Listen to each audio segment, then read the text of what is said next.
All right, ladies. So what we have been doing for the last few, well, last week, since about last week or so, and yes, last week, we have been looking at the causes of the Second World War, right? So that is what we have been doing. So there are a few things that we would have looked at. Few things. So we look at how the treaty would have affected Germany. Then we look at the League of Nations, how weak it was. Then we look at the rise of authoritarian government. We look at Germany and we look at Italy. So I would have looked at all of these three. Then I think I would have looked at appeasement. I would have also looked at appeasement. Uh, I believe it was Shani Group who would have looked at conflict in Asia. So that group would have looked at the conflict in Asia and the Great Depression. And then another group, which is, I believe it was Lewis and Williams, who would have went straight into Adolf Hitler. So basically, we would have covered the causes of the Second World War. Now, we still need to cement a few of the causes, right? We need to cement a few of the causes. And the next group is going to present on the ideological factors. Sir, we presented last week. You sure you finished that presentation? Yes, sir. I can't remember. I have a tick that you did, but I have that to be continued. All right. So let us go to the next group, which look at economic and territorial causes. Sir, we presented already too. So which group never present?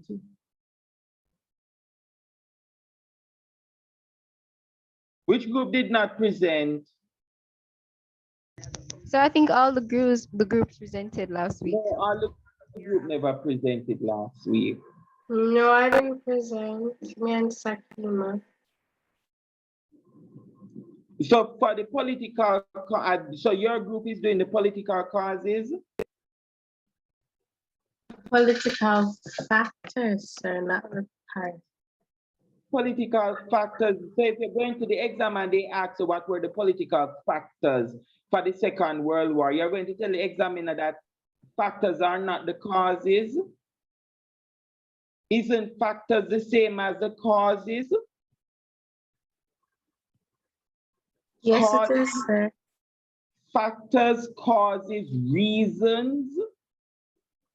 So if they're going to the exam and they ask you what were the political reasons, they're asking the same thing as the political factors or the political causes. Go ahead for me, please. Sir, Sakima isn't here. But you need to present. Yeah, I know, sir, but I don't know where she is. So where's the PowerPoint? I have it, sir. Then if you have the PowerPoint, go ahead and present. Okay.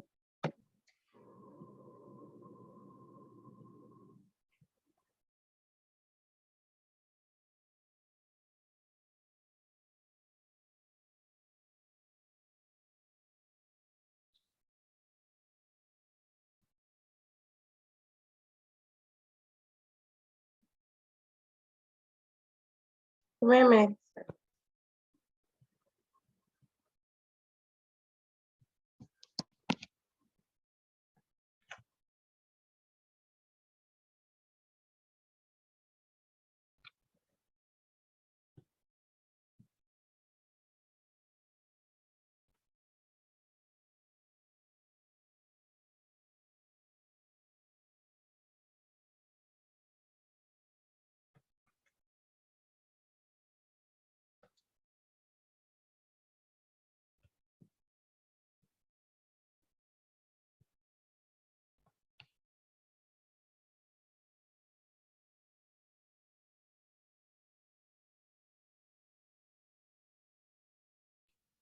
Gabriel, are you going to present? Yes, I just said give me a minute.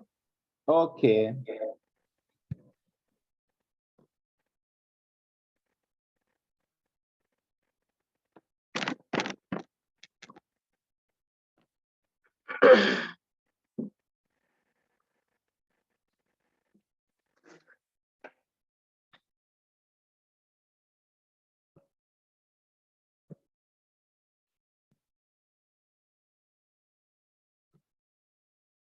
Okay, are you seeing my screen?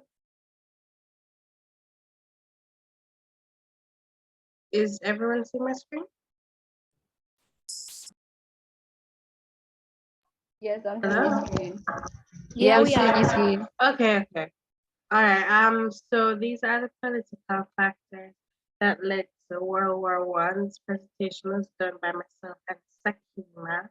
I don't know where she is, but I'm not seeing her, so I'm going to have to present without her.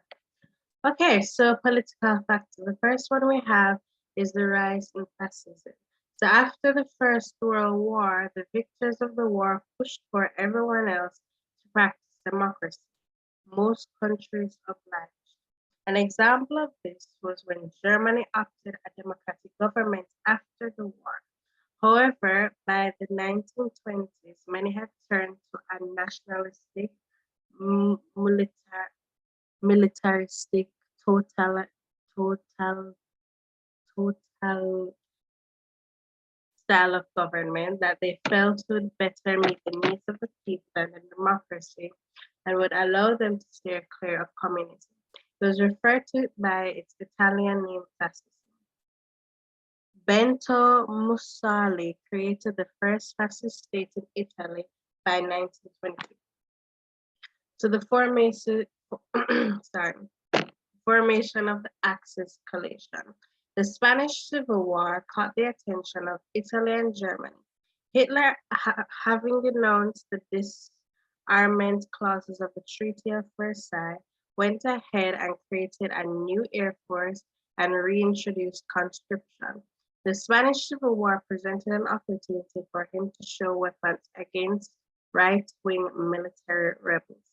This allowed Hitler to collaborate with fellow fascist leaders who also supported the Spanish result he had seized in Ethiopia in a small war.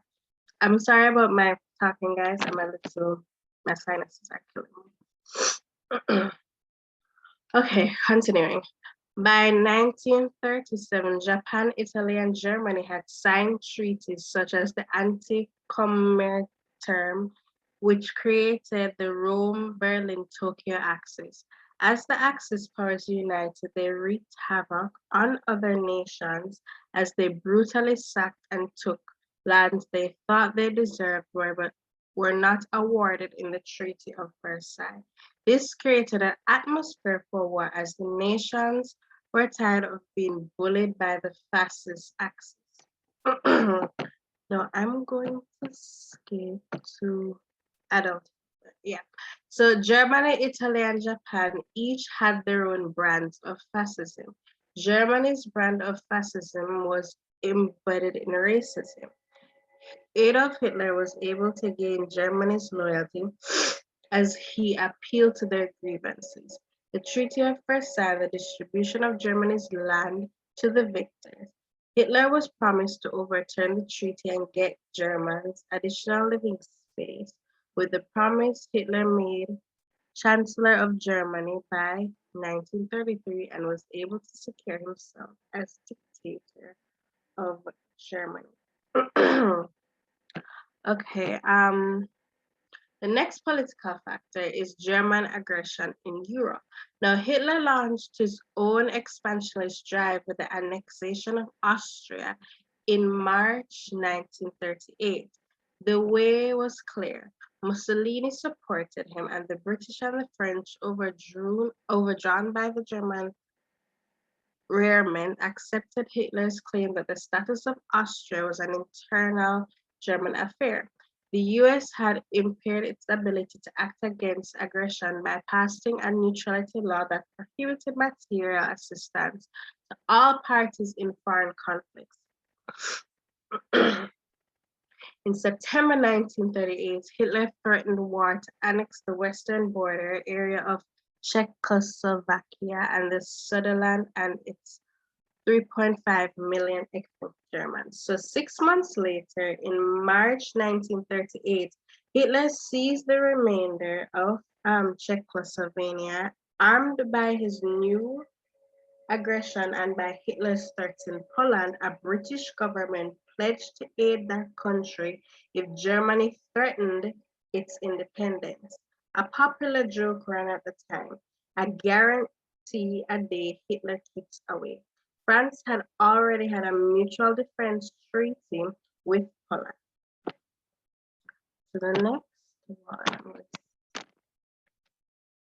and go to Japan's army overthrows the government. That's the next political fact.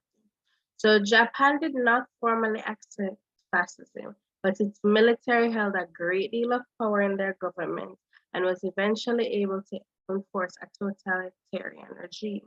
As the Great Depression hit the government, could offer no solution for the people and the major issues they faced. The government was seen as weak, so the people of Japan looked to the army for help. The army's plan to save the nation from starvation was to invade Manchuria and to take it as their own. Now, the Japanese army, so the Japan's reasons for this were they viewed Chinese as inferior to them, and if they captured Manchuria, people would have more space to live and there would be more resources for the industries that could help strengthen the economy. Okay, so the Japanese army responded by staging the Battle of the Luga Bridge, which was supposed to provoke the war between China and Japan. So it worked, and the Sino-Japanese War began. Now, Sakima is here, I think. So she can take over from you. Sakima?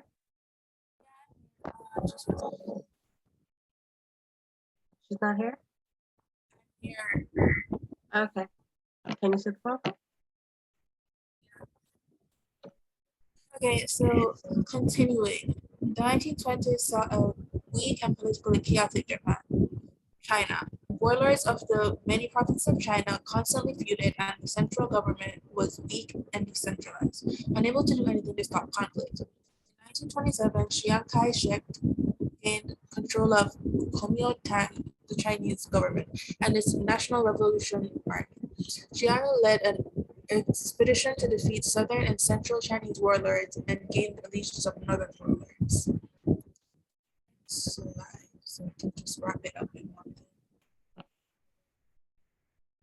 He was successful and soon focused on what he perceived to be a greater threat than Japan, which was communism.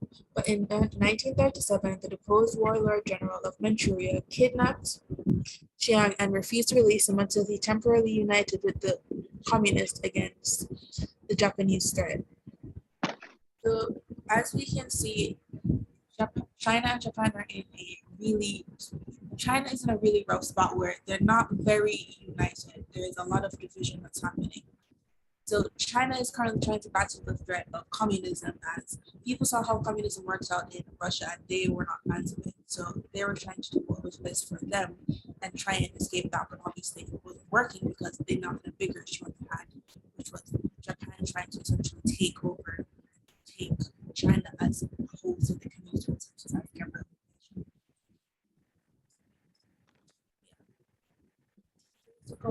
Again, Italy joins the war. Only in June 1940, when France was about to fall and World War II seemed virtually over, did Italy join the war on Germany's side, still hoping for territorial spoils. Mussolini announced his decision, one bitterly opposed by his foreign minister, Galeazzo Ciano, to huge crowds across Italy on June 10th. Italy's initial attack on the French Alps in June 1940 was quickly cut short by the Franco-German armistice. The real war for Italy began only in October when Mussolini attacked Greece from Albania in a disastrous campaign that obliged the Germans in 1941 to rescue the Italian forces and take over Greece for themselves.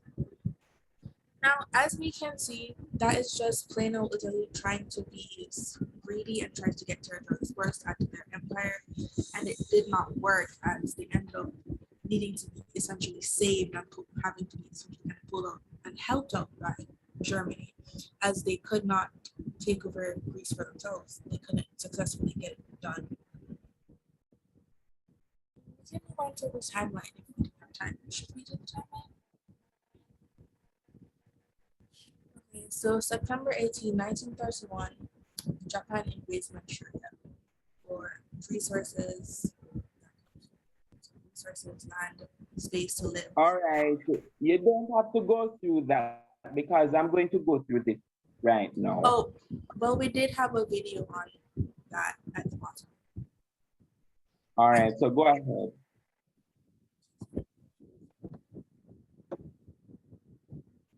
Actually, I have it open on my laptop. Okay, you can share them.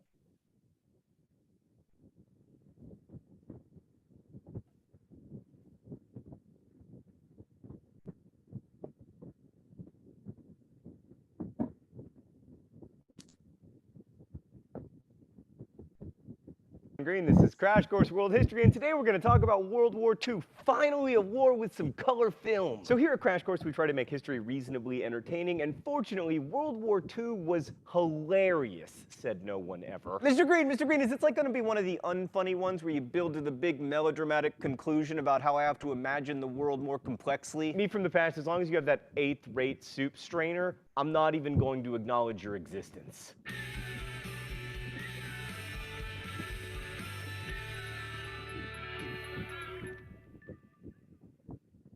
Right, so you've probably heard a lot about World War II from movies and books, the History Channel before it decided that swamp people were history, the incessant droning of your grandparents, etc. We're not going to try to give you a detailed synopsis of the war today. Instead, we're going to try to give a bit of perspective on how the most destructive war in human history happened and why it still matters globally. So one of the reasons history classes tend to be really into wars is that they're easy to put on tests. They start on one day and they end on another day, and they're caused by social, political, and economic conditions that can be examined in a multiple choice kind of manner, except not really. Like, when did World War II start? In September 1939, when the Nazis invaded Poland? I'd say no. It actually started when Japan invaded Manchuria in 1931, or at the very latest, when the Japanese invaded China in 1937, because they didn't stop fighting until 1945. Then again, you could also argue 1933, when Hitler took power, or 1941, when America started fighting. It's complicated. But anyway, in China, the fighting was very brutal, as exemplified by the infamous rape of Nanking, which featured the slaughter of hundreds of thousands of Chinese people and is still so controversial today that 1, it affects relations between Japan and China, and 2, even though I have not described it in detail, you can rest assured that there will be angry comments about my use of the word slaughter. But the World War II we know the most about from movies and TV is primarily the war in the European theater, the one that Adolf Hitler started. Hitler is the rare individual who really did make history. Specifically,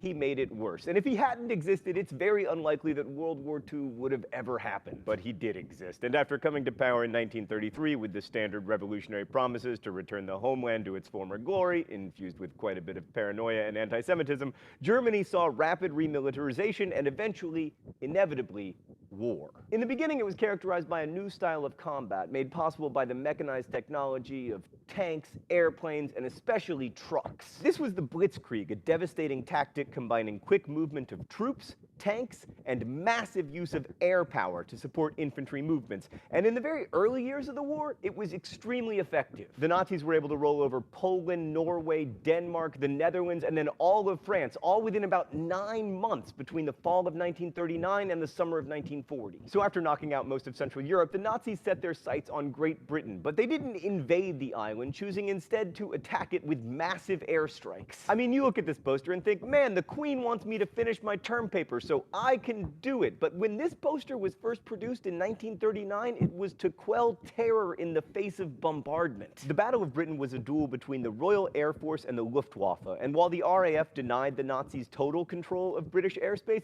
the Nazis were still able to bomb Great Britain over and over again in what's known as the Blitz. Stan, no jokes this time. Yes, the Blitz. Meanwhile, Europeans were also fighting each other in North Africa. The Desert Campaign started in 1940 and lasted through 1942. This is where Britain British General Monty Montgomery outfoxed Erwin the Desert Fox Rommel. It's also the place where Americans first fought Nazis in large numbers, but most importantly, it's where Indiana Jones discovered the Ark of the Covenant. Okay, let's go to the thought bubble. 1941 was a big year for World War II. First, the Nazis invaded Russia, breaking a non-aggression pact that the two powers had signed in 1939. This hugely escalated the war and also made allies of the most powerful capitalist countries and the most powerful communist one an alliance that would stand the test of time and never end until like 3 seconds after the defeat of the Nazis. The Nazi invasion of Russia opened the war up on the so-called Eastern Front, although if you were Russian, it was the Western Front, and it led to millions of deaths, mostly Russian. Also, 1941 saw a day that would live in infamy when the Japanese bombed Pearl Harbor, hoping that such an audacious attack would frighten the United States into staying neutral,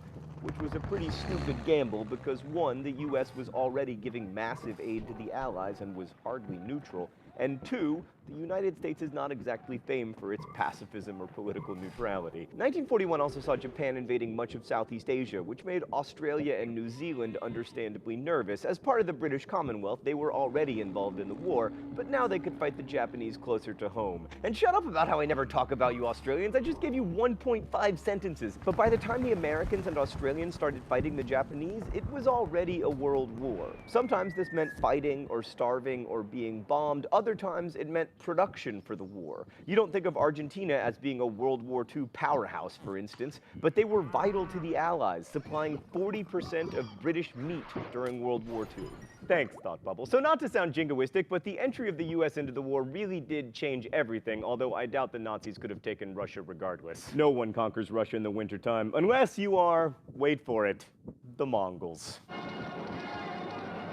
Okay, we're going to skip most of the big battles of 1942, like the Battle of Midway, which effectively ended Japan's chance of winning the war, and focus on the Battle of Stalingrad. The German attack on Stalingrad, now known as Volgograd because Stalin sucks, was one of the bloodiest battles in the history of war, with more than 2 million dead. The Germans began by dropping more than 1,000 tons of bombs on Stalingrad, and then the Russians responded by hugging the Germans, staying as close to their front lines as possible so that German air support would kill Germans and Russians alike. This kind of worked, although the Germans still took most of the city, but then a Soviet counterattack left the 6th Army of the Nazis completely cut off. And after that, due partly to Hitler's overreaching megalomania and partly to lots of people being scared of him, the 6th Army slowly froze and starved to death before finally surrendering. And of the 91,000 Axis POWs from Stalingrad, only about 6,000 ever returned home. Stalingrad turned the war in Europe, and by 1944, the American strategy of island hopping in the Pacific was taking GIs closer and closer to Japan. Rome was liberated in June by Americans and Canadians, and the successful British, Canadian, and American D-Day invasion of Normandy was the beginning of the end for the Nazis. Oh, it's time for the open letter?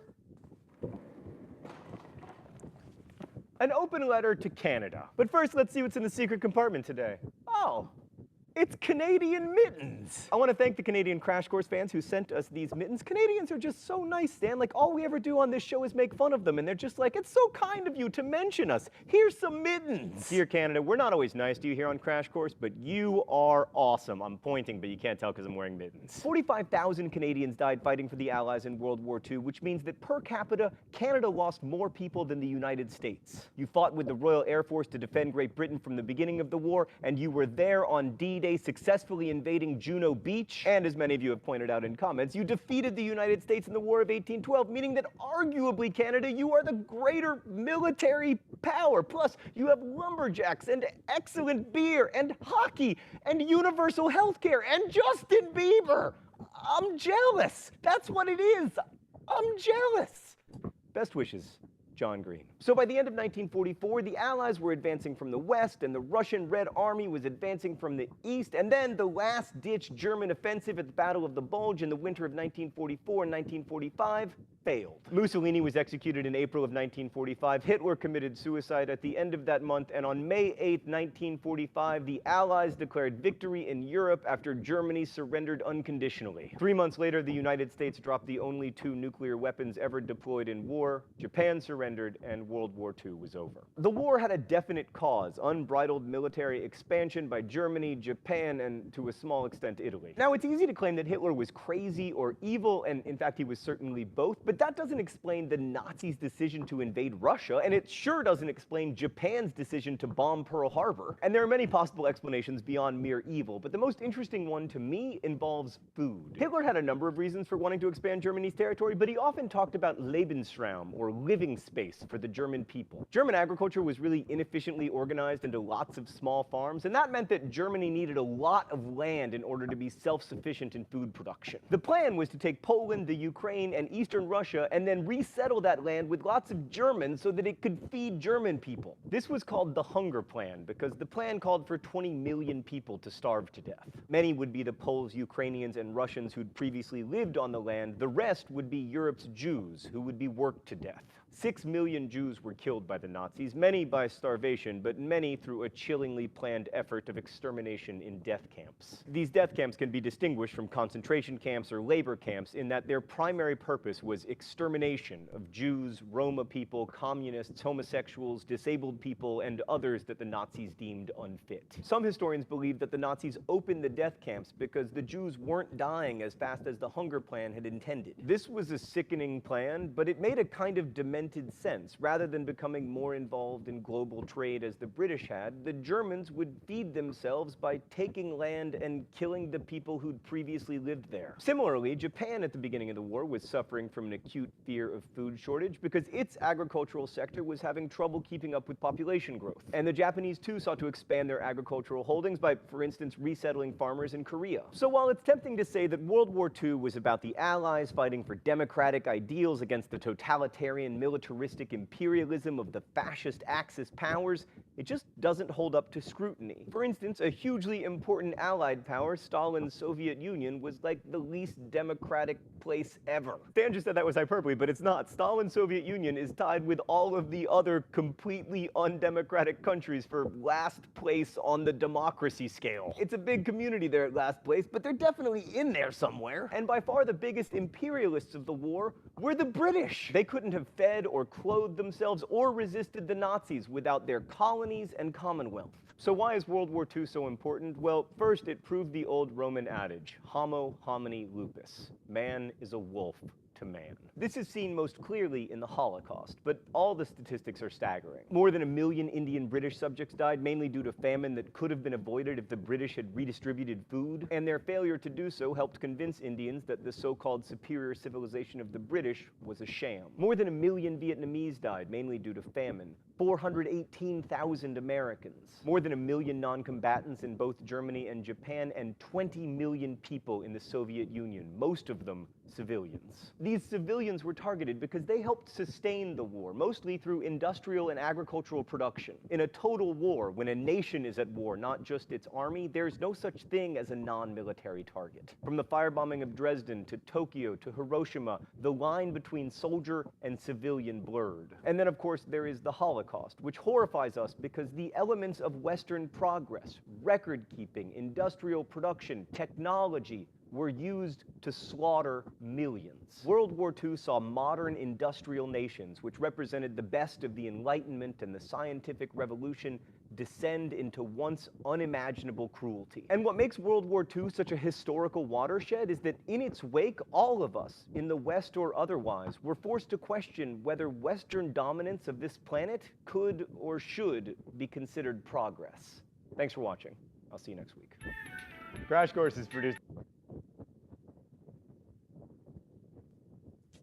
Thank you very much for that video. In fact, it is very good. It's a very good video to introduce us to what we're going to look at today. So I need to finish this. So ladies, that covers the causes of the Second World War. The PowerPoint is already in the Google Classroom. So you can go through the PowerPoint. And for today's class, we're going to go through the course. That video would have looked at the course for us. and the course of the World War, and also, don't see it, the course of the World War, and it would have also looked at the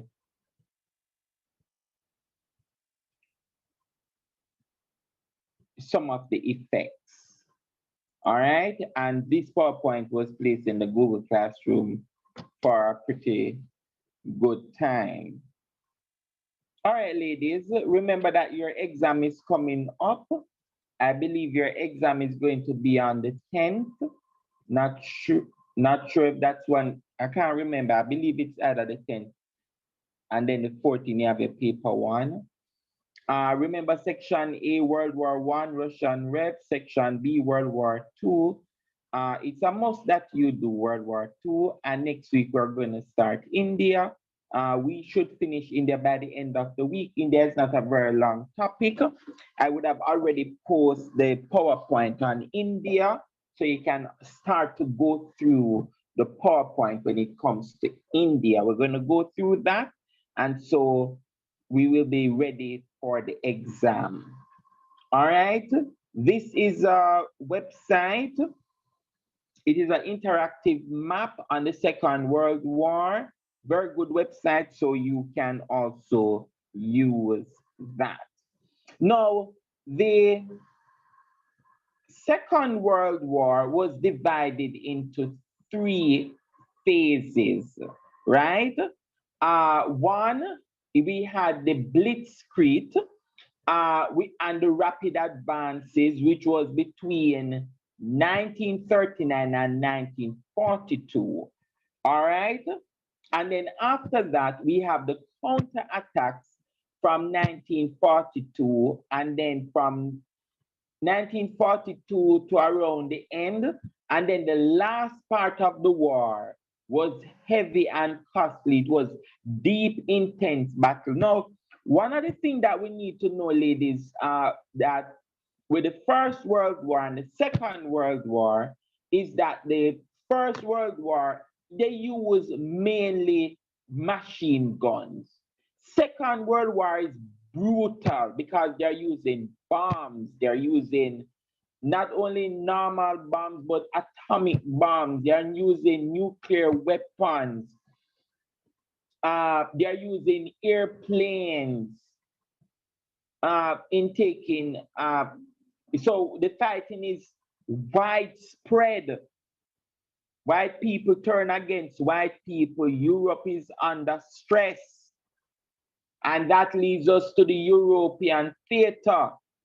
And when we talk about the European theater, we're talking about all the events that would have happened in Europe. All right? So, Louis, let us go through the timeline of what happened in Europe. So start from the very first one. Okay, so in 1939, on the 1st of September, German forces invade Poland. And then on the 27th of September, Poland surrenders to Germany. On the 30th of November, the Soviet Red Army invades Finland. Now on to the year 1940. On the 9th of April 1940, German forces invade Norway and Denmark. Then on the 10th of May, German forces invade Belgium, the Netherlands, Luxembourg, France, and France. And then Winston Churchill becomes the British Prime Minister. On the 15th of May, the Netherlands surrender to Germany. The 28th of May, Belgium surrenders to Germany. And on the 3rd of June, Norway surrenders to Germany. The 22nd of June. Oh, should I pause, sir? Continue. Oh, on the 22nd of June, France surrenders to Germany. In the months August and September, there's a Battle of Britain. And on the 28th of October, Italy invades Greece. All right, stop there. Look at this now, ladies. Shanae, tell me a little bit about what is going on here. You would have looked at the timeline of all the different things taking place. What jumps out to you? Sir, Germany is taking advantage and of the situation and going against the Treaty of Versailles. And Germany also is the, what you call it? They would be like the gasoline to the fire. All right, very good. Marshall, what's your take on what we would have to look at in terms of this outline? It seems that, as Shania said, Germany is taking advantage of all these people because they are essentially just preying upon their weaknesses as everyone is struggling to pick up the pieces after the war. And they're doing that through violence. All right. So there's a lot, it seems as if at this stage of the war, German aggression is very, very evident. They invade Poland, Finland, Norway, Denmark, took over France. France surrenders. Now, at this point, when France surrenders, or when France surrendered to Germany,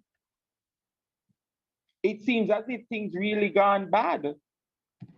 What's your take on it, McCoy? Sir, it showed how bad things are gotten because France would be considered one of the top countries in Europe and considered a country that could probably defend themselves against Germany.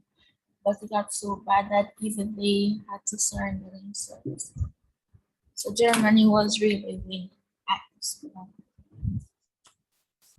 All right, very good. Now, Davis, let us look at the other part of the war taking place. And nobody realized that this country invades somewhere, Italy. Italy invades Greece. So first it was German aggression. Now we find that Italy is being very aggressive. Let us continue to see what is taking place. Go ahead for me.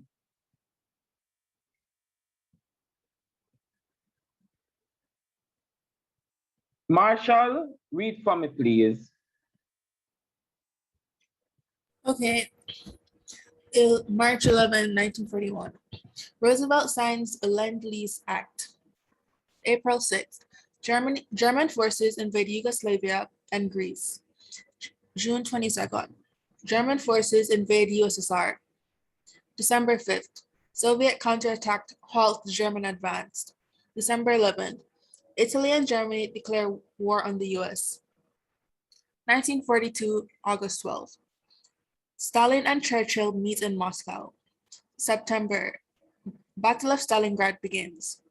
October 23, Battle of El Alamein begins. November 8, US troops land in North Africa. 1943, January, Casablanca Conference. July 5th, Battle of Kursk begins. All right, very good. Let us continue. Can start from Italian fascist regime falls. Okay, July 25th, Italian fascist regime falls. 1944, January, Soviet Red Army enters Poland. June 6th, Allies land at Normandy in France. August 25th, Paris is liberated. September 17th, Allied airborne attack on the Netherlands. December 16 to 27, Battle of Bulge. 1945, January 17th. Soviet Red Army captures Warsaw. April 16, Soviet Red Army begins final assault on Berlin. April 30, Adolf Hitler commits suicide. May 7th, all German forces surrender to Allies. All right, thank you very much. So ladies, when we talk about what is taking place in the Second World War, we're seeing battles taking place here in Europe. This is Western Europe. Battle is taking place here, Northern Africa. Battle is taking place here in Asia. All this area, right? Even in the Caribbean, German had the ships going there, said that they want to take over places in the Caribbean. German aggression, Italian aggression, Japanese aggression during the Second World War was very, very strong. And it seems as if that these territories were very, very determined to take over the entire planet. Very, very determined. So what we're going to do now is that we're going to look at what was taking place in Asia. All right? Savannah?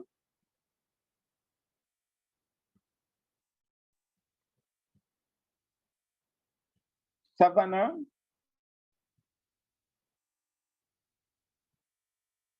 Williams? Yes, sir. Do the timeline for Asia for me, please. Okay. 1937, 7th of July, Japanese forces invade China. 1941, 7th of December, Japanese forces attack Pearl Harbor. 8th of December, US and Britain declare war on Japan. Japanese begin advance on Singapore. 10th of December, Japanese forces invade Philippines and capture Guam. 11th of December, Japanese forces invade Burma. Sorry, sir, I had to step away to help my grandmother. What was the question? No, that's all right. I'll come back to you. But understand. Continue, Williams, and then I'll ask Savannah to do another part. Continue, Williams. 18th of December, Japanese forces invade Hong Kong. 25th of December, British in Hong Kong surrender. 1942, 15th of February, British surrender Singapore. 25th of February to March 1st, Battle of the Java Sea. 6th of May, U.S. forces in the Philippines surrender. 4th to the 5th of June, Battle of Midway. 7th of August, U.S. forces invade Guadalcanal. No, before we look at this, Japanese force invade China. Then Pearl Harbor. Pearl Harbor would belong to which territory? The US. Yes, so Pearl Harbor was a US base. Singapore, US and Britain declare war on Japan. Japan begin advance in Singapore. Then Japan is going to take over Philippines and Guam. Which territory was in charge of Philippines and Guam? US. The United States. Very good. Burma. Which territory is in charge of Burma? Japan forces invade Burma. Who was colonizing Burma at this time? Who was colonizing Hong Kong? I think for Burma, it was Britain, I think. Yes, it is Britain. What about Hong Kong? Britain. China. No. UK. Who would have colonized The British. Hong Kong? The British. So do you realize that the Japanese are attacking British colonies in the Pacific? British in Hong Kong surrender. British surrender in Singapore. They would have controlled Singapore. The Battle of Java Sea, right? In the Java Sea, you have all of these territories, Burma and all of these different places. And this island here, which is Guadalcanal, this is one of the islands owned by the US. So we are seeing here that two things taking place. In Asia, the Japanese are attacking China, US territories, and also British colonies. All right? Very good. Let us continue. Continue for me, Williams. Yes, sir. 1943. 1st of February. No, you're at 13th of May. Oh. Sir, you're on a different slide. Okay, continue. 1943, 1st of February. Japanese forces begin withdrawal from Guadalcanal. 18th of April, Japanese Yamamoto is killed. 1st of November, US invades Bougainville. 20 to the 23rd of November, Battle of Tarawa. 1944. June, Allied Air Forces begin area bombing campaign. 15th of June to 9th of July, Battle of Saipan. 19th of July, US invades Guam.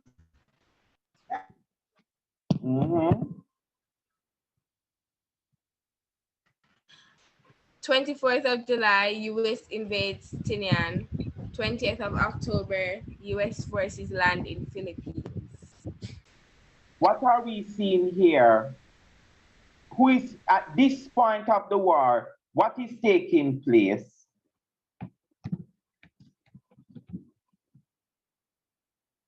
What is taking place? Go ahead. The US is fighting back against Japan. Be very good. So US is really not giving up. US is determined that they're going to continue. They are going to continue the war, because remember previously Japan would have invaded quite a lot of US territories, but US forces are now coming in, and it's bitter war in US territories, bitter bloody battles in the British territories also. Continue for me, Williams. 1945. 19th of February to the 26th of March, Battle of Iwo Jima. 3rd of March, Allies recapture Manila. 9th of March, Allies firebomb Tokyo. 1st of April to 22nd of June, Battle of Okinawa. 5th of July, Philippines recapture is completed. 16th of July, atomic bomb successfully tested. 6th of August, atomic bomb dropped on Hiroshima. 8th of August, USSR declares war on Japan. 9th of August, atomic bomb dropped on Nagasaki. 30th of August, British reoccupy Hong Kong. And 2nd of September, Japan surrenders to Allied forces. Listen, Japan had to surrender. Why you believe that at this stage Japan surrender? Sir, because Japan saw that they had no chance to win. Why? There was something that entered the war that everybody had to surrender. Germany, Japan, Italy, everybody. What's this entered the war? Because of the atomic bombs? Yes, the atomic bomb.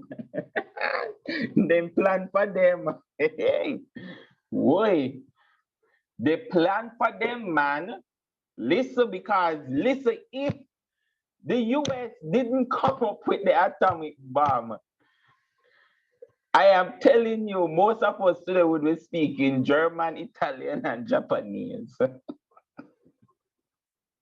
But the US was ready for Japan, ready for, you know, see how quickly once the atomic bomb hit 2 of Japanese cities, how quick Japan surrender. They not even wait 1 month after. The first atomic bomb hit them was on Jamaica's well, we would have gotten independence 62. The date we were supposed to get independence, the 6th of August. So 6th of August, and by the 2nd of September, they surrender. Listen, this atomic bomb was very, very serious because even today, people in in those Japan cities are still suffering from the effects of the atomic bomb. Still suffering from the effects of it. Those who would have survived. Listen, this is nothing easy to deal with, right? So this is what is taking place here. So this is in the Pacific, and these are all where the different battles are taking place. Where you see the stars, these are where the battles are taking place. Now, let us go and we look at the 3 phases of the Second World War. The first phase of the so we look at the 3 phases, which is the Blitzkrieg, or rapid advancement, counterattacks, and heavy and costly fighting. Clearly, we can see that the last part of the war was heavy and it was indeed costly. Not only heavy and costly, but it was deadly because atomic bomb entered the space. Why may I tell you, say humanity is very evil towards each other. Let us look at Blitzkrieg. So go ahead for me. Savannah Ray, you are ready? Yes, sir. Yes, sir. I'm ready. All right. Read from us what is Blitzkrieg. Blitzkrieg. Blitzkrieg. Okay. Blitzkrieg is a German term for lightning war. This is a tactic designed to create disorganization among the enemies through the use of mobile forces and locally concentrated power. Rapid attacks and conquests. Germany invaded Poland, Norway, Denmark, Belgium, Netherlands, and France. Axis forces. Germany, Japan, which included Germany, Japan, and Italy, also conquered the Balkans. Russia, why am I reading like this? Soviet overran eastern Poland and Baltic states. Britain launched an attack in North Africa over Italian forces, then German Afrika Korps defeated them. So thank you very much. So the very first part of the war, which is the Blitzkrieg, we are seeing, go ahead for me, Shanae. Sir, I was asking what is Germany Afrika Korps? Oh, so that was the army, the German army in North Africa. So that is the German army there. So when we look at this, they call it the lightning war, right? That was the first, because if we see it, if we go back to our timeline in Europe, it was really lightning. By the 27th of September, Poland, Germany, sorry, the 1st of September, Germany invaded Poland. Then the following year, there was a pretty long break, but by the 9th of April, they invaded Norway and Denmark. My question, when they invaded Poland and Norway and Denmark, why Britain didn't launch an attack immediately? Why the US didn't come in and launch an attack immediately? That is my question. The real fear for Britain came when France had to surrender. That was when they said, no, we can't play with Germany. They were still playing the appeasement game. They were still playing it. But by that time, France was completely invaded by Germany. And so Germany is going to conquer vast area of Russia, and Japan is going to attack the US and European colonies, which we would have looked at. Shanae, go ahead for me. Sir, I wanted to know if, like, for example, Adolf Hitler was responsible for World War II, right? Why them have to blame Germany, the whole country? After never the whole country did a war, them never have no choice. I don't agree with people saying that Germany start the war. I want them to say Adolf Hitler started the war. Okay, sir? But the people in Germany supported him. Yes, that's what I was just going to say. They were really the ones that pushed Hitler to the. Because didn't you hear like the reason why the Nazi Party grew is because of the people support. The people were on board with what Hitler was saying. They were the one that really pushed Hitler. So that's why, in a sense, you can say it was the whole. Oh, Germany. you know that is fact. Or you know that said them never does. You use it as a propaganda and make the public believe that say everybody with it. Oh, you know that. You did that here?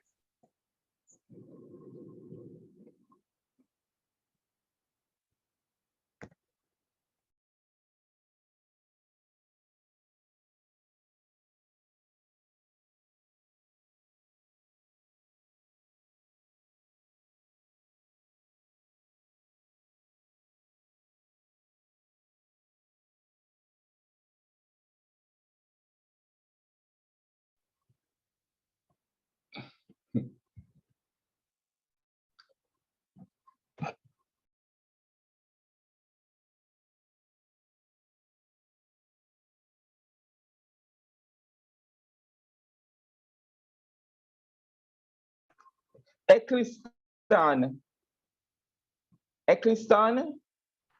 Yes, sir. You should rebut her. Rebut her. Okay. What did she say? She was saying how I know. She asked if you were there, so you need to provide evidence why you believe that it is the Germans were also part of it. Okay, because look at this. The Treaty of this is okay. This is all stemming from the Treaty of Versailles, where people, as a result of the Treaty of Versailles, the people were suffered economically. Their standard of living was really low, so they were really banking on the hope of Germany coming out of this. So when Hitler come along and say, "Yo, guys, we're gonna make Germany great again. We're gonna make these countries pay."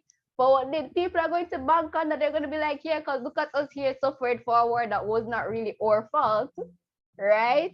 So when Hitler comes along and says, yo, we're going to make them pay, we're going to make Germany great again, it was the Jews' fault why we're in this situation, whatever. The people are like, yeah, they're hanging on this hope that Hitler is going to make them come out of this suffering, right? So as he said, due to Hitler's sayings and whatever, the people really supported him due to the fact that they were in such a bad position at the time. So due to the people support, the only way a party can grow is through the people supporting them. So hence, Hitler really got to do what he was doing due to the people in the country supporting him and the soldiers in his activities. Yes. All right, so sounds like a good rebuttal. Go ahead for me, Lois. Sir, I just have a question. So okay, when it was that the mass killing of the Jews were going on, did like the population of Germany know what was going on in like the concentration camps? Was it something that was publicized? Yeah. Yeah, I blame the people. I'm sorry. If you know, if it is that you agree with a movement that is killing people in such a brutal way, then I think you're part of the problem too. I'm sorry, I think you're part of the problem too. I can actually Then counter, sir, what Michael is saying, because as much as, even though you can be aware of something that is going on, it's not necessarily like you. It's like when you just jump on bandwagon. A lot of people aren't necessarily, they may be aware, but it's just become so casual and so normal that there's no way to oppose it. This is life, especially if we're coming out of a phase where, one man is going to tell me, oh, everything's going to be great if you follow me. And he's basically he's telling me everything that I want to hear. And he's, by telling me this, all of the actions that he does is going to eventually make us great again. Then we not must follow, regardless of who have a dead feet. Yeah, I get what someone is saying, yeah. Because the people were vulnerable, they were left in a very vulnerable state after World War One. So it would be very easy for them to fall into Hitler's trap. I mean, he was charismatic, his speeches were like apparently really great. And so I could see how the people would easily cling to him. It's just like the same thing from the Russian Revolution. Why you think they went and they went to cling to what a ballad man name again? Somebody back me up here. His name is literally slipping my mind. Somebody back me up. No. I'm trying to remember myself. Yeah, his name, sir. Somebody back me up. Who? Lenin or Stalin? Lenin. Okay. Yes. They cling to him because what he promised them peace, bread, I think was liberty. So he knew what Hitler, as I said in my presentation, I don't think Hitler was bland. Yeah, I don't think Hitler was a dumb person. I think he was very strategic in what he was doing, and he knew how to get into the minds of the people. And so, yeah, I can see where they would have been at a state where there seems like no way out, and them just, they could cling to him because he was giving them all these promises. And, again, nationalism plays a part in that, wanting Germany to be great again. Yeah, but even so, I think an important thing about it is, like you said, Michael, and it's the control over people's mind.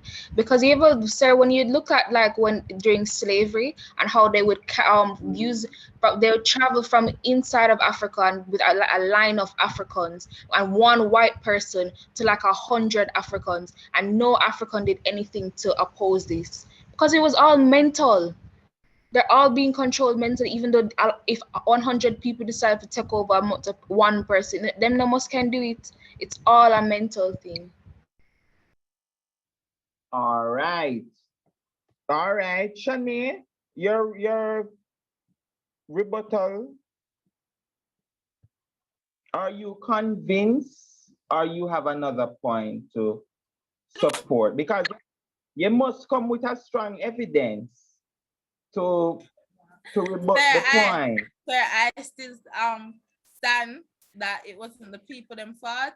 It was Adolf Hitler him brainwashed the people them, and they fell for that.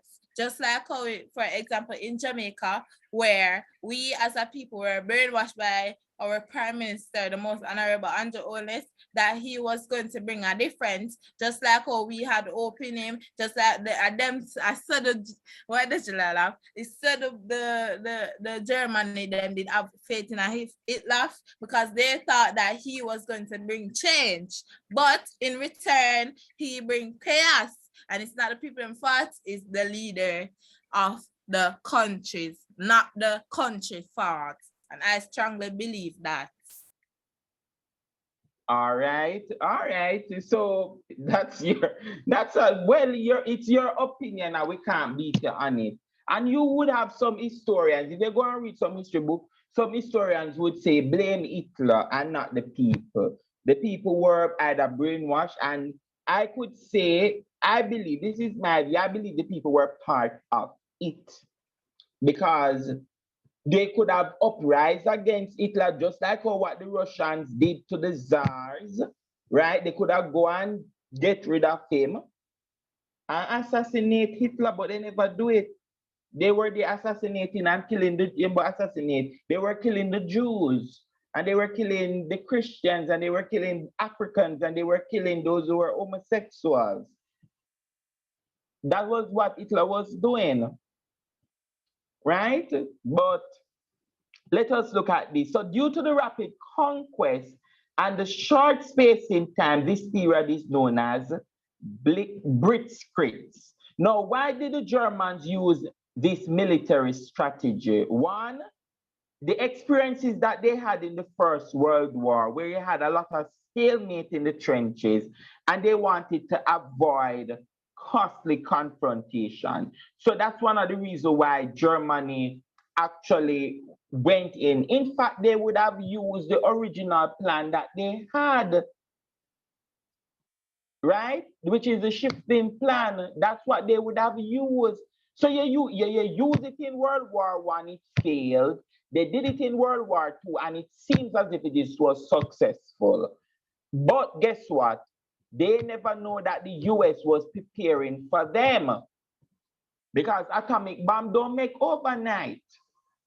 It seems as if as once the First World War and the US started to experiment with atomic bomb, was planning for them. Now, the next part of the war is what we call counterattacks. So this is the counterattacks where by 1942, the Allied powers such as Britain, US, the US, USSR, China, they mounted a series of successful attacks. So you have the victory of Stalingrad, where Russia began to expel Germany from their country. Then British forces started to attack Germans in North Africa, and they were successful. Then we see that the US is taking control over some of the lost territories that the Japanese would have had. And so we're seeing where the Allies' power, they are becoming very, very, very successful. All right. The next one, the next phase of the war, which we call the last part, which is what we call the heavy and costly fighting. And this is where you have the use of atomic bomb, you have widespread aerial bombing. So they are using the military of Japan invading places like Malaria and Singapore, and you have the attacks on civilians. So this is, by this time of the war, the last phase of the war, this attack is no longer on troops in the battlefield. People are attacking civilian citizens who some people never have a thing to do with the war. They're attacking them. And so that covers the three phases of the war. Now we want to look a little deeper into the European.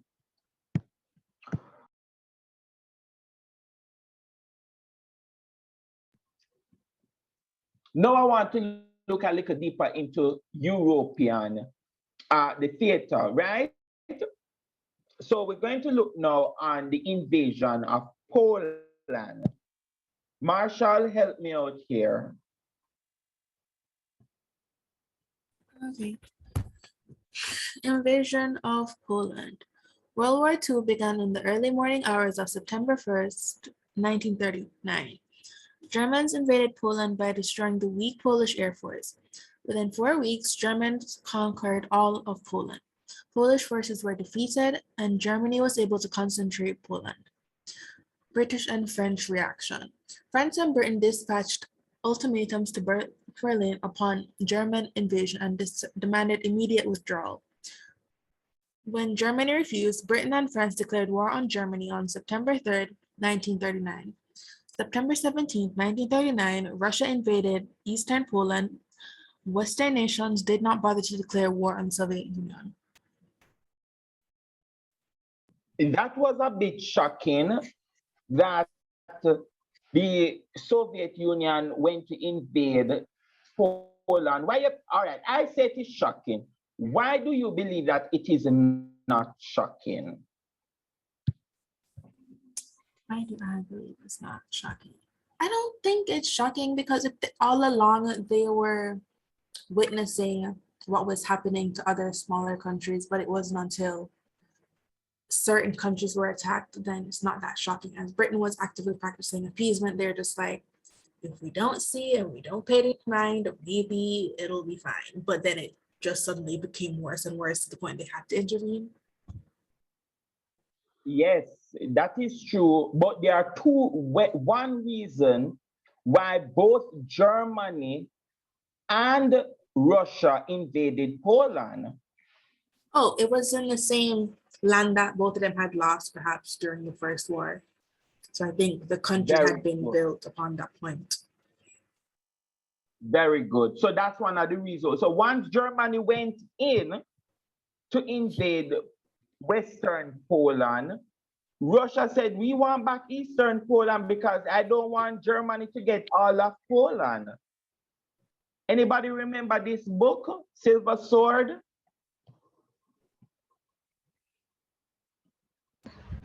Yes, sir, I have it. You did it at school for literature? No, sir. I just read it for reading's sake. All right.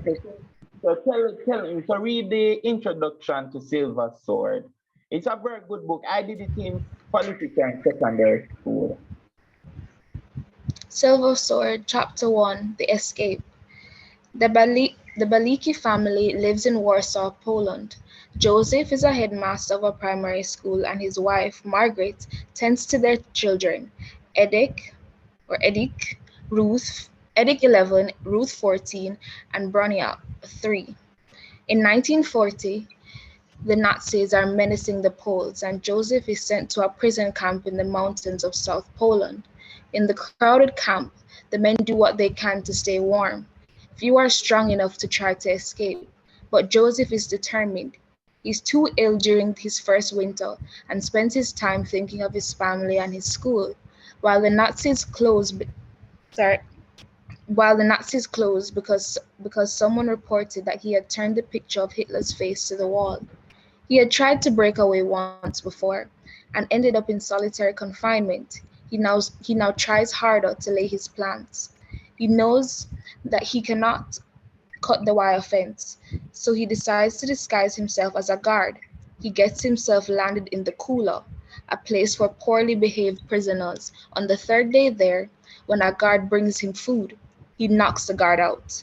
He tries to get the keys off the guard and is lucky to see them on the floor next to the guard's body. He unlocks his cell, dresses in the uniform, and heads out to the changing of the guard. He had memorized all the steps and orders and tells someone who asks that he is going to Shangri-La, a nightclub where the soldiers unwind. Joseph walks straight out and does not look back. All right. Thank you very much. So Silver Sword is a book about a family who it basically discussed their experience, the experiences of this family during the Second World War. You knew that it was about the Second World War? Yes, sir, I knew. All right, good. Go ahead, Family Louis. So just because they brought up the book, it reminded me of a book that I saw recently that I'm about to start reading, but it's called The Book Thief, and it also is set in Nazi Germany at the time. But what I like about it is it gives a perspective not from someone who's a Jew, but someone looking in on the experience and meets Jews along the way and etc. So it's really an interesting read to get it from someone's perspective, because we're just talking about how the people allowed this to happen. So it's a little girl's perspective on the situation, not being a Jew, I but talking being about someone who lives. the Journal of Anne Frank. But Anne Frank. Oh no, not the Journal of Anne Frank. A different. Oh, because I'm saying Anne Frank is a Jew. Yeah, she's a Jew. No, the main character in this book isn't a Jew. But I do have the Diary of Anne Frank, the physical copy. Yeah, I read that. All right. So go ahead, Family Louis. Polish resistance. Polish resistance. Polish visited the invasion Reign of Terror. This was the end of formal resistance on October 5th, 1939. Poland was partitioned between Nazi Germany and Russia. 7 million Poles perished in the war as a result of Nazi and Soviet brutality. All Fitz right. Creek So in the West. Oh, sorry. when you go into the exam, and if you get a document question and they ask you about the effects of the reign of terror, always remember that the reign of terror was when Poland decided to listen, we can't fight anymore. Because if we continue to fight, everybody's going to die. Both Nazi Germany and Soviet Russia, or communist Russia, both took over our territory, and over 7 million of them died. Continue for me, please.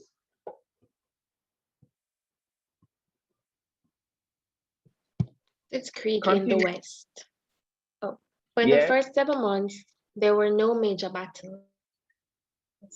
The Germans referred to this as Fitz Creek, sitting down war.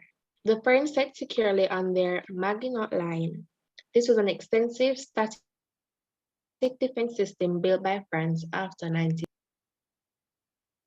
But even with that line, France was still not able to overcome. Next. The invasion of Scandinavia. Deadlock broken in April 1940. Germany invasion of Denmark and Norway. Denmark was conquered in a day. The Norwegians resisted. Norway received naval support on the ground troops from Britain and France. The fall of France. May 10th, 1940, Hitler unleashed his troops on France, France, Luxembourg, Belgium, and Netherlands. Germany used the Scheifele. All right. Very good. Let us look at this one.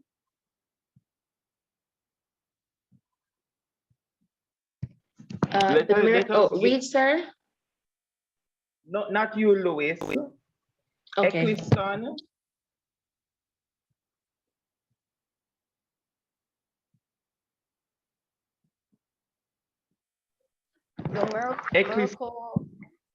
Miracle of Dunkirk.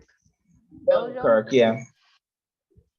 Belgium King Leopold III surrendered himself and the army. Germans attempted to seize the English Channel to prevent British and French troops from escaping. The Battle of Dunkirk, British losses. One second. So this is the English Channel here. Here is the English Channel. And if Germany took control of France, Norway, Sweden, Denmark, Netherlands, all of this area, then obviously their next place to attack and take over would be Britain. And so you had German troops arriving here, and it is called the miracle. It's called the miracle of Dunkirk, right? Because at this time, British troops, even though they lost a lot, they would have still prevented the Germans from taking over Britain. God save the Queen. Continue. Let us look at some of the losses that the British had at the Battle of Dunkirk. Okay, so dead or missing 11,000, captured 40,000, tanks 475, vehicles 38,000, motorcycles 12,000, anti-tank guns 4,000, heavy artillery 1,000, Bren guns 8,000, rifles 90,000. All right, thank you very much. Continue for me. France collapsed. British troops left to fight at Dunkirk. Hitler focused on French forces. Mussolini entered the war. All France came under German occupation except Vichy. Frenchmen escaped to North Africa and Britain. Free France movement emerged. The Battle of Britain. Hitler's plan to invade Britain. He called this Operation of Sea Lion. German air forces landed on English soil, but due to English resistance, Germany called off the operation. Very good. Next. War in the Mediterranean. Italy aggression. Italy attempted to invade Greece from Albania and invaded Egypt from their colony of Libya. And invaded Egypt from their colony of Libya in order to seize the Suez Canal. Germany sent air and naval units to North Africa. German aggression, invasion of Yugoslavia and Greece. So what we're seeing here is that Germany is going to invade Yugoslavia and Greece. Which part Greece there again? I'm not seeing Greece on the map. They're below Yugoslavia. Which is Below right. Albania. No, yeah. No, it wouldn't be right here. Say down below. Down more. Way down? Yes. Hey, don't see Greece right beside Turkey. They're near Bulgaria. Why, sir? Down, sir. Down. Yes, Yeah, right. Just Stephanie. Oh, all up here. Yes, sir. Sir, yeah. Good. So we can see, let us use this map. So Italy, we're seeing where they are trying to take over other parts in this area. Now, one of the most, I need a map of the world, because one of the very important part is Egypt. Egypt has a canal that runs from here through here, which is called the Suez Canal. Most of you would have studied about it. So it usually brings goods from this side through here to here. So it was a shorter route instead of going around Africa, right? So they built it, and Italy, everybody wanted control of this canal. Everybody wanted control of the canal. Now let us continue to look now on other actions taking place. Marshall, over to you. Okay, so German invasion of Russia. June 22nd, 1941 to November 4th, 1941, Germany invaded Russia. Operation Barbarossa, German, I can't say that first word, Barbarossa, also known as German invasion of the Soviet Union, was the code name for the invasion of the Soviet Union by Nazi Germany and some of its Axis allies, which started on Sunday, June 22nd, 1941, during World War II. Hitler pressed to capture Leningrad, Moscow, and Kiev. Hitler's army seems invincible. Russian counterattacks. Bitter cold. Russian winter and massive counteroffensive drove the Nazis back from Moscow.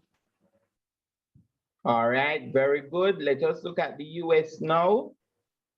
Continue. US attempted neutrality. Neutrality legislation. When Italy invaded Ethiopia in 1935, the US Congress passed legislation to keep US out of the war. President Franklin Roosevelt was directed by Congress to place an embargo on shipment of arms. US citizens were told not to travel on ships of warring nations. Discouraged transactions with all nations at war. 1937 Neutrality Act was passed.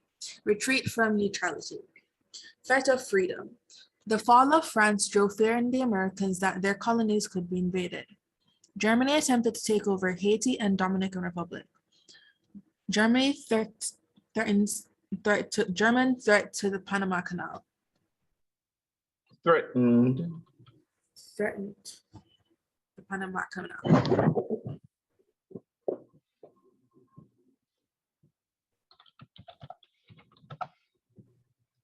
All right. So we know for sure that the US had a policy of neutrality. When Germany invaded Ethiopia, they didn't care. They never business. When Germany and Italy, when Germany and Italy, when Italy invaded Ethiopia, they didn't care. When they were invading Poland, they never business. When they invaded Sweden and Denmark and Norway, they didn't care. But once France came under attack, this was something serious for them. Yes, very serious. So that was when they realized that no, we have to step in. So they had a neutrality policy, and then they retreat from it. And two, one, France invade. Once Germany invaded France, they were very fearful that their colonies were going to be invaded next. And next, Germany said that they were going to invade Italy, take over Haiti and the Dominican Republic, and the same for the Panama Canal. So these are reasons why the US entered the war. The US entered the war in order to protect our colonies in the Pacific and to prevent. You remember when we did CSEC history and we look at how the US invaded Haiti and the Dominican Republic? Yes, sir. That was the reason why during World War II, Germany said that Italy and Dominican Republic both owe money to Germany. And Germany said, if they don't pay me the money, I'm going to take over these places. There's no way the US wanted Haiti and the Dominican Republic to be a German colony. They never wanted that. I wonder if Haiti and the Dominican Republic were German colony or colonies, how history today would look for Haiti. Interesting. Something to think about. All right. Let us continue. So we know for sure that the US, once there's a threat, they are going to retreat from that policy. Thank you very much, Marshall. Go ahead for me, Shanae.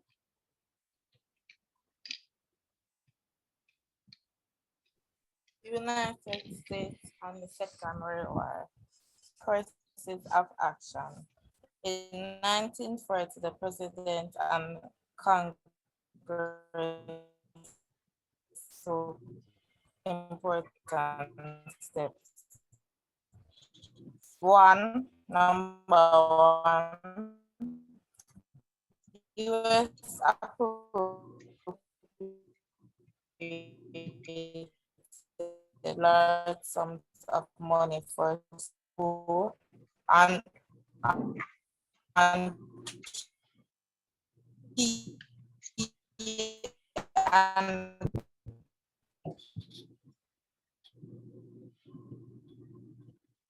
we're not hearing you, Shanae.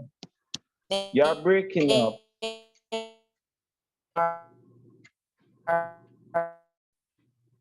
Shanae, we are not hearing you. You're breaking up.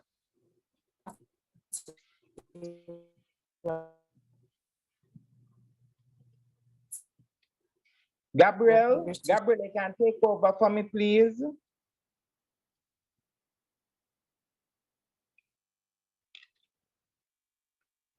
Gabriel Davis.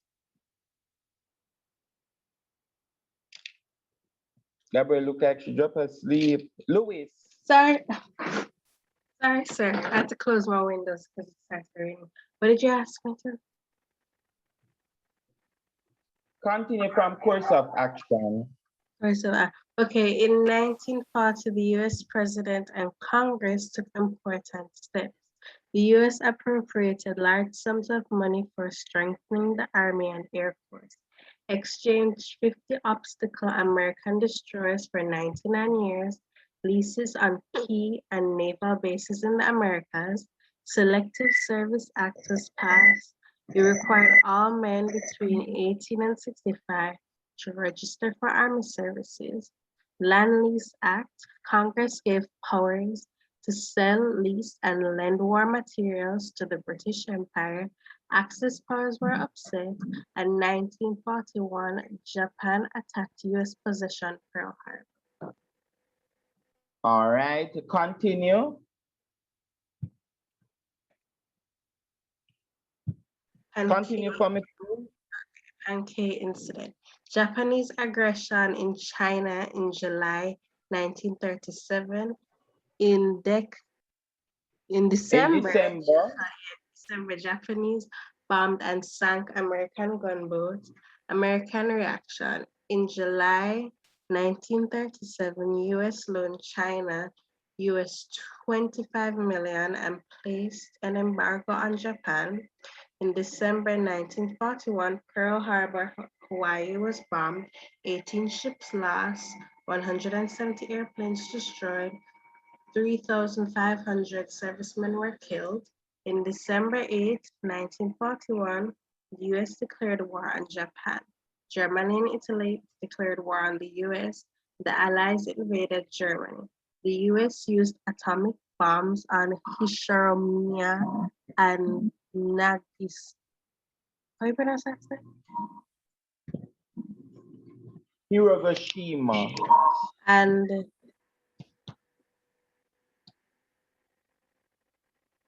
the Japanese? And the Japanese surrender. And the Japanese surrender. So, ladies, we can see here that this would be the end of the Second World War. All right? So now let us look at the effects of the Second World War. Go for me. Back to Savannah. Savannah, effects. We're reading from Silver Swords. Silver Sword Effects. The Silver Sword is certainly a children's book. The prose is simple, the morals clear, the ending happy, and the horrors of war muted from the reading audience. However, there are aspects of the tales of World War II context that cannot be made completely palatable for children. Readers will encounter orphaned, starving children, ruined and bombed homes and cities, excesses of despair and anxiety, sickness, and palpable fear of a merciless enemy. Children may focus on the adventure and the journey, delighting in the reunion of the family, but adult readers will no doubt find the references to war, occupation homes, Russian troops, Nazis, etc., equally compelling. Serralier, is it Serralier, sir? Was an educator and a first-hand observer of the war, so the novel's veracity only heightens the power of the narrative itself. All right. So if we look at the effects of the war, we see a lot of children would have lost their parents. So a lot of orphans home going to have starving children. A lot of homes were ruined by bombs and cities. There's despair and anxiety, sickness, and all these different stuff. So those are some of the immediate effects of the Second World War.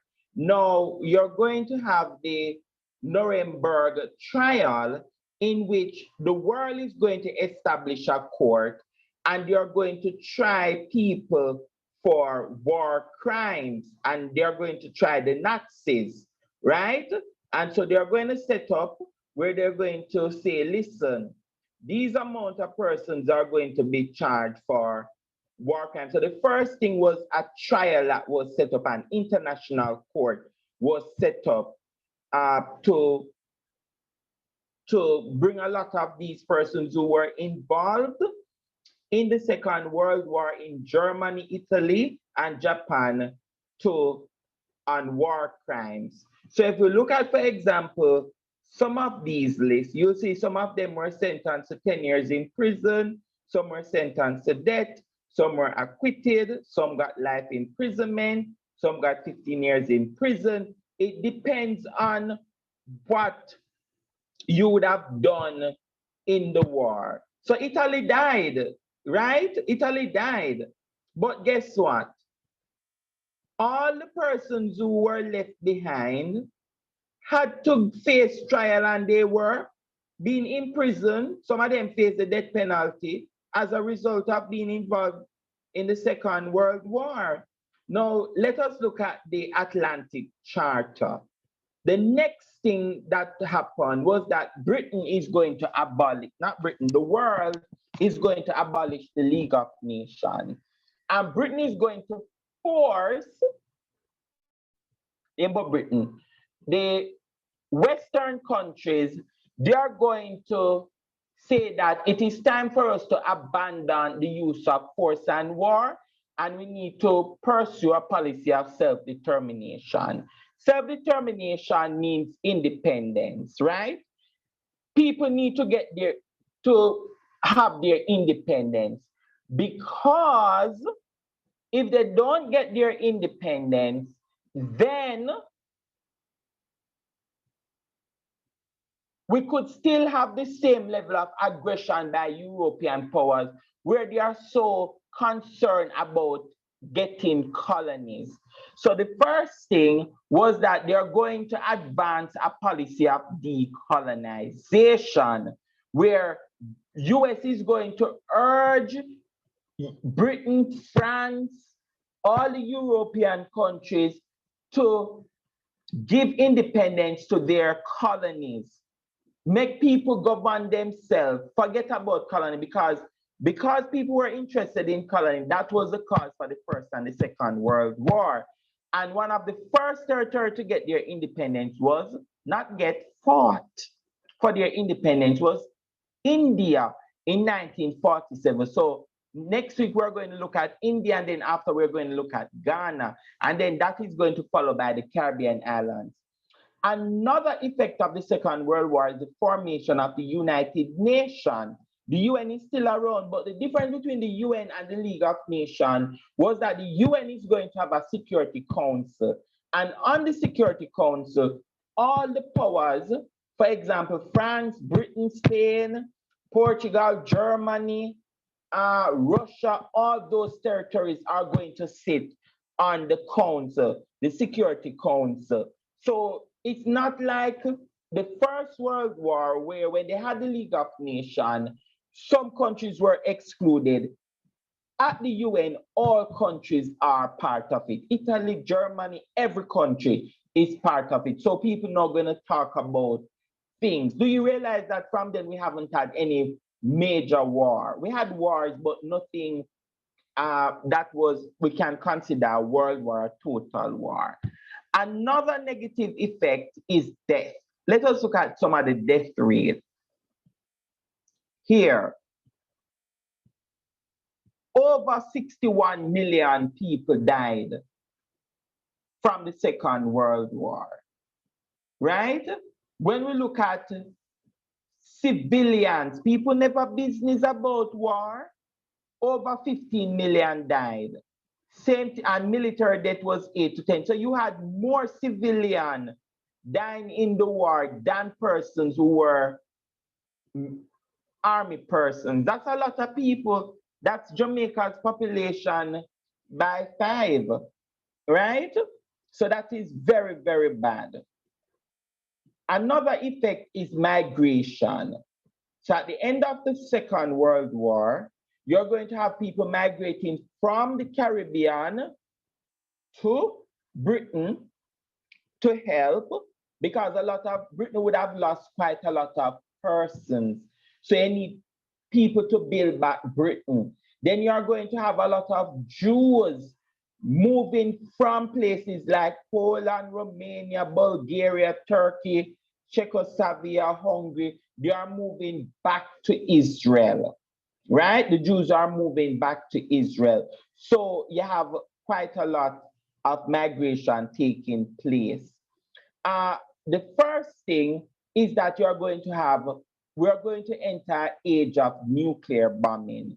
So US is going to test the nuclear bomb in 1947. We have seen that they use it on Japan, USSR going to follow in 1947, where they're going to test atomic bomb. UK, they developed their atomic bomb 1952. France, 1960. China, 64. India, 74.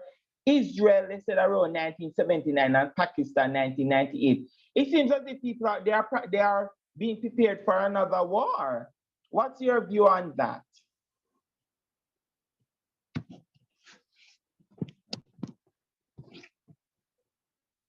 What's your view on this nuclear age where people still having preparing these bombs? Are you hearing me? No, I wasn't. Go ahead now. Oh, sir, okay. All right, though we did look at this as a cause for World War One, militarism, but I can see where it's needed, because at that time, like, look at the dates there. You know, some of those dates are fresh from World War II. So I can see at the time how they would have felt the need to go ahead and establish themselves military, especially after seeing the US coming with, you know, the atomic bombs and the damage that they did. So I don't wrong them. I can see how it would have been the right move to make at the time. And even now, because you know, you never know what can happen. You never know what can happen. So yeah, I see why they would start to develop these atomic bombs, but boy, if we ever have a next war, it's gonna be very dangerous with this new technology. It's not gonna safe. It's not gonna safe. Yes, and because of all of these countries that have it, all of these countries. No, you would have seen recently with the Free Israel. So all of this area, let us look at this. All of this area, and I am biased on this view, please. I have my own biases because of my religion. But this land here, all of this area was Israel. That's my view. This is the Gaza Strip.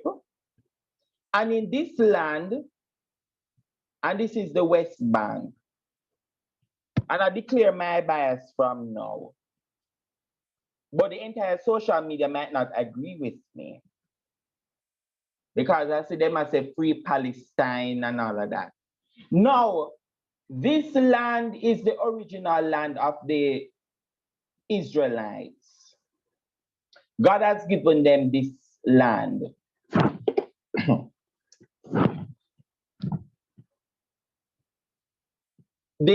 Quite a lot of people came in and took over these lands, and Muslims come, they take over. The Christians came, they took over the place. Some of the Jews were expelled and all of these different stuff. Britain colonized this area for a period of time. And when Britain colonized the area, he called it the West Bank. Not the West Bank, Palestine. Now, at the end of the Second World War, Britain said, let us divide this country into two nations, Palestine and Israel. And so all of here is considered Palestine. This is part of Palestine and Israel. So every single minute, almost every year, you hear war between Israel and Palestine, because when the Jews left Poland, Romania, even Germany, Bulgaria, Turkey, all of these places, they are returning to their original land. And the land was, Jews were living in the land when they returned, who never left. But most of these Jews who returned were mixed Jews. They were mixed with Europeans, right? And so you always have war going on here and here, because Palestinians are saying that the Jews should not have control over this part. So there's still a lot of war taking place between this, and this is a negative effect of the Second World War. Another effect is the Holocaust. Over 67 million Jews were killed, and we know the situation that takes place there. Then we talk about political changes, where since this time there has been much conflict between Jews and Palestinians. This conflict is in the news practically every day, as I said. Now, in 1948, the State of Israel was created by the UN with heavy support from Britain and the United States. They were the ones who created Israel, and thank God they created Israel, because Israel should remain the land for the Jewish people, because God gave Israel to the Jews. Now, so we see that there are still tensions in the world. When I talk about it on social media, people want to,